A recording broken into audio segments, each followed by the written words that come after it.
আল্লাহ পাক সূরা বনী ইসরাঈলের মধ্যে আয়াত নাযিল করেছেন, ইয়াসআলুনাকা আনির রূহ, তারা তোমাকে আত্মা সম্পর্কে জিজ্ঞাসা করে।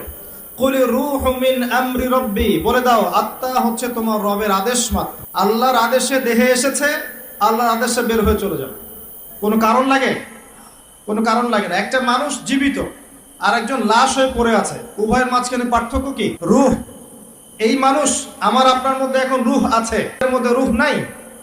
যারা মেডিকেলে এখন ডেড বডি, ওর মধ্যে রূহ আছে?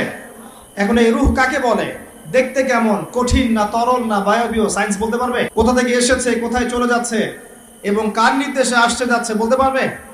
পারবে না। একমাত্র রিলিজন, একমাত্র আল্লাহর ওহী, আল্লাহর ওহী আপনাকে সত্য মিথ্যা চূড়ান্ত জ্ঞান দিতে পারবে ইনশাআল্লাহ। আল্লাহ পাক এই কথাটা বলেছেন সূরা বাকারায়, ওয়া কুলিল হাক্কু মির রাব্বিকুম, হে নবী আপনি বলে দিন সত্য সেটাই যা তোমার রবের পক্ষ থেকে নাজিল হয়। সত্য সেটাই, হক বাতিলের মানদণ্ড সেটাই, ন্যায় অন্যায়ের মানদণ্ড সেটাই যা তোমার রবের পক্ষ থেকে নাজিল হয়। ফালা তাকুনান্না মিনাল মুমতারিন, তুমি সন্দেহবাদীদের অন্তর্ভুক্ত হয়ো না। আল্লাহ পাক সূরা কাহফের 29 নম্বর আয়াতেও বলেছেন, ওয়া কুলিল হাক্কু মির রাব্বিকুম, হে নবী বলে দিন হক বা সত্য তোমার রবের পক্ষ থেকে আসে, চূড়ান্ত জ্ঞান তোমার রবের পক্ষ থেকে আসে। ফামান শাআ ফালইউমিন, যার ইচ্ছা হয় সে স্বীকার করুক, ঈমান নিয়ে আসুক।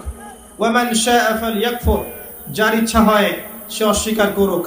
ইন্না আ'তাদনা লিয-যালিমিনা নারান, আমি জালেম